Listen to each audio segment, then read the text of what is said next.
China has had a rush with royalties this week. Britain's Prince William is now wrapping up his first ever visit to mainland China, to China's mainland. This trip took him to Forbidden City in Beijing, the Chinese premiere of the live-action feature Paddington in Shanghai, and wildlife preservation in Yunnan province. William's visit kicked off the 2015 China-UK Year of Cultural Exchange, a big part of which was the opening ceremony of the Great Festival of Creativity. The event was a showcase for Britain's creative sectors aimed at getting UK businesses in partnership with Chinese firms. But this is far from a one-sided exchange. Back in the UK, there's also a lot going on to promote this cultural connection with China. Our correspondent Shan Yang filed this report. Two lovely sheep facing together on British-designed Chinese Shengxiao coins, a novel way to mark Chinese New Year. These novel coins come courtesy of Britain's Royal Mint, an institution with over 1,000 years of history. In 2014, they invited British-Chinese artist He Wenjin to launch the Shengxiao collection, lending a uniquely British angle to ancient Chinese tradition. They hope the success of this collection will help them attract more Chinese customers and expand the Chinese market. I suppose China is a very important market to us because there's a long heritage there of buying gold and silver, and I suppose because we are one of the oldest mints in the world, we thought that actually it would be very suitable for Chinese consumers to buy our products. And the Shengxiao collection is just the beginning. With Prince William's China tour and the second royal baby this year, the Royal Mint hopes to foster more Chinese royal fans to buy their commemorative collections, like this newly launched coinage portrait of the Queen. We have a big range of products that we sell in the UK and around the rest of the globe, and we hope to bring those products to China at some point as well.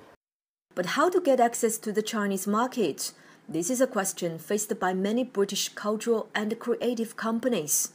Iris Tai is an advisor to the Royal Mint, looking to meet this challenge. 6 years ago, she set up her own consulting business, introducing Chinese culture to her British clients and helping them adapt their products to Chinese consumers. We can see the great increase of interest of learning business Chinese culture because the biggest challenge of doing business in China is the cultural differences. And the culture is not like some empty words. In business world, it means communication, effective communication. Britain is renowned for its creative industries, which is now worth $118 billion per year to the UK economy. Iris believes that bringing Chinese culture to the UK helps enhance Britain's creativity, while bringing those British creative companies to China will also help China upgrade its own industries. China economy from quantitative economy to quality economy, while British creative industry can add value in certain development trend.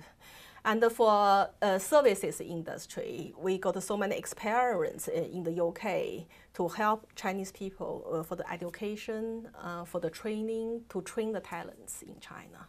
It's a huge potential and a huge trend if we look at the China economy at the current situation. Now from the Shanghai Creative Festival, the ratification of a landmark film co-production treaty between the UK and China has already been announced, and more agreements will come later. Prince William's visit to China marks the beginning of the first ever year of cultural exchange between China and UK. This year, we will have more chances to see events and festivals exploring this new creative partnership. The hope is that this will boost the trade and help us know each other better. Yang Shan, CCTV News.